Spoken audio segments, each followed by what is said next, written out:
When estimating percentages, it is the absolute size of the sample which determines accuracy, not the size relative to the population.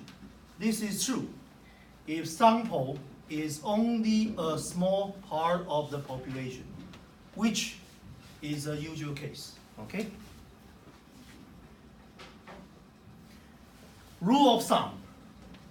If population size is at least 20 times bigger than sample size, the finite population collection factor is roughly equal to 1.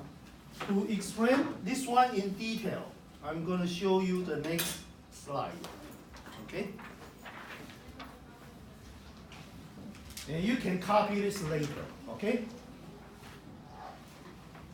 And when I explain, please listen very carefully. Accuracy of the prediction depends on, I call this is what? W. What's W? W is what?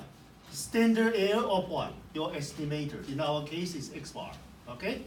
And that is population standard deviation over the square root of sample size. And this part is what we called before finite population correction factor. This part here is called finite population correction factor. The reason why you have this factor, because the draw are made what? Without replacement. Is that clear? So we're going back to SEX bar, what we covered last week. And when we say the accuracy of the prediction depends on SEX bar, and I call this is what? W. Okay?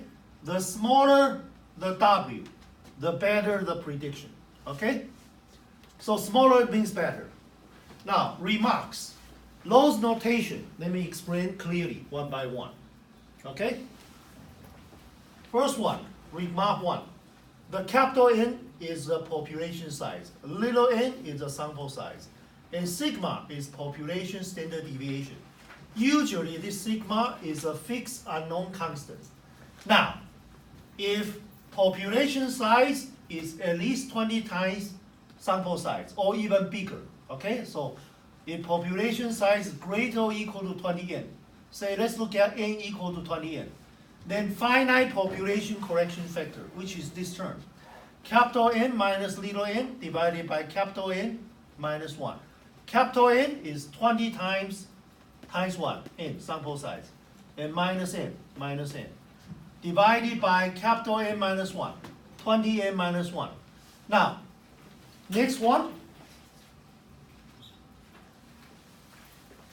When sample size is 5, 20n is what? Is 100. 20n minus 1 is 100 minus 1, which is 99. When sample size is large enough, divided, for example, n equal to 5, divided by 100 or divided by 99, makes almost no difference. Can you see that? So in this case, let's take minus 1 off, okay? And the numerator, 20n minus n, I rearrange as n times what? 20 minus 1. And denominator, 20 times n. N cancel. So this becomes 19 over 20, and you take square root. And that is roughly equal to 0.975. And that's almost 1. Can you see that? So the accuracy of what? Prediction depends on what? SEX bar, or I call W. But this term is almost 1. Almost 1. So you can consider SEX bar depends only on what? Sigma over square root n.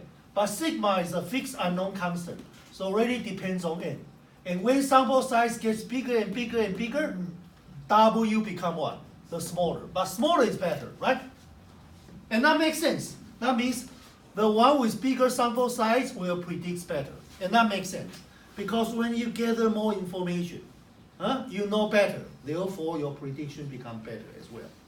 But the point I want to send out is, n is a sample size. When population size is at least 20 times bigger than sample size, how population size related to sample size is not of we concern, because this term is what? Is 1. The term only matter is the sample size. The one with the bigger sample size will predict better. Okay?